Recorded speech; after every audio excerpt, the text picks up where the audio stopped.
ഞാൻ ചീമച്ചക്ക കറി വയ്ക്കാനാണ്. ഞങ്ങൾ ചീമച്ചക്ക എന്നാണ് അതിന് പറയുന്നത്. ചില നാട്ടിലൊക്കെ കടച്ചക്ക എന്ന് പറയും. പല നാട്ടിലും പല പേരുകളാണ് പറയുന്നത്. ചീമച്ചക്ക പിന്നെ തേങ്ങ ഞാൻ ചെറുതായിട്ട് തിരുമ്മിയിട്ട് മിക്സിയിലൊന്ന് പൊടിച്ചെടുത്തതാണ്. അതാകുമ്പം പെട്ടെന്ന് മൂത്ത് കിട്ടും. ഞാൻ ചീമച്ചക്ക ഒന്ന് അരിയട്ടെ. വെള്ളത്തിൽ വേണം ചീമച്ചക്ക അരിഞ്ഞിടാൻ. ഇതിനൊരു ചെറിയ കറയുണ്ട് ചീമച്ചക്കയ്ക്ക്. ആ കറ പോകാനാണ് നമ്മൾ വെള്ളത്തിൽ അരിഞ്ഞിടുന്നത്. ഞാൻ ഈ ചീമച്ചക്ക ഒന്ന് അരിയട്ടെ. ഇത് നല്ലതുപോലെ വിളഞ്ഞ ചക്കയാണ് തീയിൽ വയ്ക്കാൻ നല്ലത്. ഇനി ഇതിൻ്റെ തൊലിയെല്ലാം ഒന്ന് കളഞ്ഞ് അരിഞ്ഞെടുക്കട്ടെ. അരിഞ്ഞ് വെച്ച് കഷ്ണാക്കി. ഇനി ഞാൻ ഈ തേങ്ങയൊന്ന് വറുത്തെടുക്കട്ടെ.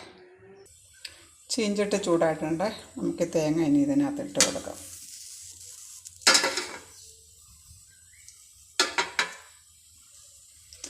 രണ്ട് തണ്ട് കരിവേപ്പിലയും കൂടി ഇതിനകത്തിട്ട് വറക്കാം. നമുക്ക് ഇതെല്ലാം കൂടെ നമുക്കൊന്ന് നല്ലതായിട്ട് വറക്കണം. നല്ല ബ്രൗൺ കളറാവണേ വറുത്ത്. നല്ല വിളഞ്ഞ ചീമച്ചക്കയാണെങ്കിൽ കറി വെച്ച് നല്ല ടേസ്റ്റാണ്. പൊട്ട ചക്കയാണെങ്കിൽ അത് വേവാൻ താമസമോ വേവത്തുമില്ല, അത്രയും ടേസ്റ്റും കിട്ടത്തില്ല.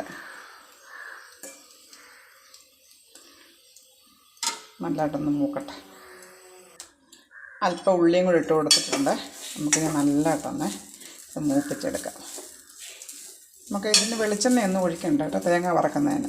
ഈ തേങ്ങയ്ക്ക് നല്ല വെളിച്ചെണ്ണയുള്ള തേങ്ങ. നമ്മൾ അരച്ചെടുക്കുമ്പോഴത്തേന് നല്ല വെള്ളം പോണക്കിരിക്കും ആ തേങ്ങയെ. ശരിക്കൊന്ന് മൂക്കട്ടെ.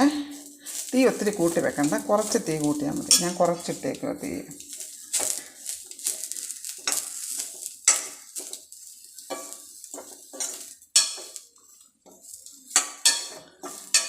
ശരിക്കൊന്ന് മൂക്കട്ടെ.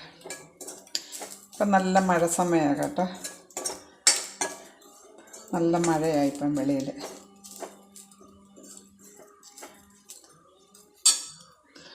മഴ ആയതുകൊണ്ട് പറമ്പിലൊന്നും ചെയ്യാനൊന്നും ഇറങ്ങാൻ പറ്റത്തില്ല, മഴയായതുകൊണ്ട്. കൃഷികളൊക്കെ അയ്യത്തുണ്ട്. വാഴയും ചേമ്പും കാച്ചിലും ചേനയും. വാഴയൊക്കെ കുടച്ച് നിൽപ്പുണ്ട്. ഓണത്തിനേക്ക് വെട്ടാൻ പറ്റിയ കൊലകളൊക്കെ നിൽപ്പുണ്ട്.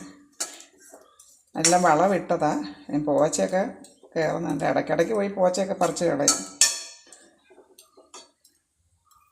നല്ലതായിട്ടൊന്ന് മൂക്കട്ടെ. തീയലിന് ചേർക്കാനാണ് അല്പം തേങ്ങാക്കൊത്തും എടുത്തിട്ടുണ്ട്. ഒരു സവോള, പിന്നെ ചെറിയ 3 പച്ചമുളക്. ഇത് നമുക്കിതിനകത്ത് വഴറ്റിയിടാനാണ്. ഇത് വെന്ത് കഴിയുമ്പോൾ. മൂക്കാറായി, മുക്കാൽ മൂത്തിട്ടുണ്ട്. ഇനി അല്പം കൂടെ മൂക്കട്ടെ ഒന്ന്. നല്ലതായിട്ടെ ബ്രൗൺ കളറായാൽ ഈ തീയിൽ വെച്ചാൽ ടേസ്റ്റ് വരുത്തുള്ളൂ. മൂക്കാതെ നമ്മൾ അരച്ച് കഴിഞ്ഞാൽ അത് അരയത്തുമില്ല, ടേസ്റ്റും കുറയും. നല്ലതായിട്ടൊന്ന് മൂക്കട്ടെ.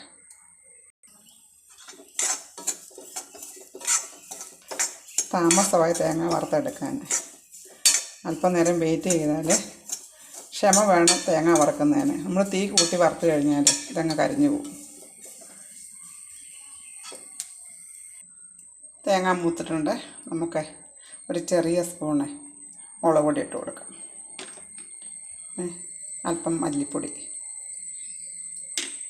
ഇതെല്ലാം കൊണ്ട് നമുക്കൊന്ന് ഇളക്കി അങ്ങ് വാങ്ങാം. ഈ പരുവത്തിന് വേണം തേങ്ങ മൂക്കാൻ. ഒത്തിരി അങ്ങ് മൂത്ത് പോയാൽ കരിഞ്ഞ് ചുവ വരും. അതുകൊണ്ടങ്ങ് കരിയാതെ നമ്മൾ സൂക്ഷിച്ച് വേണം ഇത് മൂപ്പിക്കാൻ. ഞാൻ ഇത് വാങ്ങട്ടെ. ഇത് മൂത്ത് വാങ്ങി ഇപ്പുറത്തോട്ട് വയ്ക്കും. നമുക്ക് ചക്ക അടുപ്പിലിട്ട് വെക്കാം. ഞാൻ ചട്ടിക്കകത്താണ് വെച്ചത്. എനിക്ക് ചട്ടിക്കകത്ത് വയ്ക്കുന്നത് ഇഷ്ടം. അതുകൊണ്ട് ചട്ടിക്കകത്ത് വെച്ച് അല്പം ഉപ്പിട്ട് കൊടുക്കാം. അല്പം ഉപ്പൊടി ഇട്ട് കൊടുക്കാം.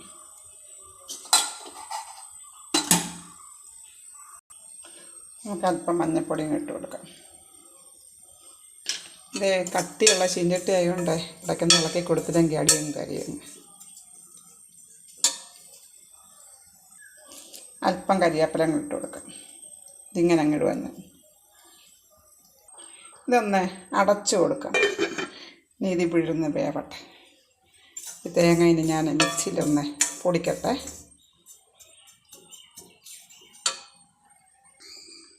കഷ്ണം എന്തോ ആയെന്ന് നമുക്ക് നോക്കാം.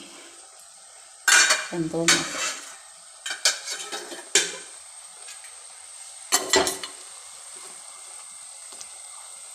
കഷ്ണം വെന്തെന്ന് തോന്നുന്നു. കഷ്ണം നല്ലതായിട്ട് വെന്തിട്ടുണ്ട്. നമുക്ക് അരപ്പ് അരച്ച് വെച്ചുകൊണ്ട് ഈ പരുവത്തിൽ വേണം അരച്ചെടുക്കാൻ. നല്ലതായിട്ട് അരഞ്ഞു. നമ്മൾ വെള്ളം ചേർത്ത് അരച്ചാലായി ഇങ്ങനെ നമുക്ക് കിട്ടത്തില്ല. നമുക്കിനി ഇതിനകത്ത് ചേർക്കാൻ.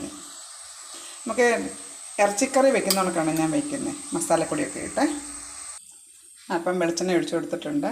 നമുക്ക് ഉള്ളിയും തേങ്ങാക്കൊത്തൊന്ന് വറക്കാൻ അല്പം കടുക് ഇട്ട് കൊടുക്കാം.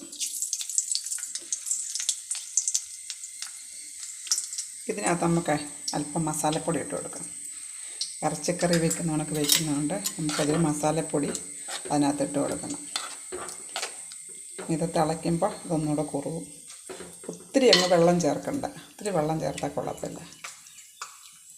നല്ല കുറുകുറാന്നുള്ള ചാറാണ്. ഇത് തിളയ്ക്കുമ്പോൾ ഇതൊന്നുകൂടെ ചാറിന് കൊഴുപ്പ് വരും. കടുക് പൊട്ടിയിട്ടുണ്ട്. കടുകൊന്ന് പൊട്ടട്ടെ.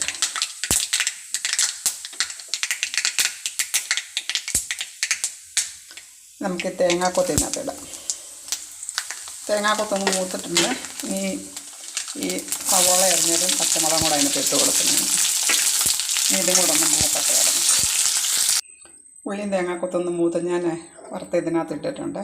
അല്പം കരിയാപ്പില ഇട്ട് കൊടുക്കാം. അങ്ങനെ ചീമച്ചക്കറി അങ്ങനെ റെഡി ആയിട്ടുണ്ട്.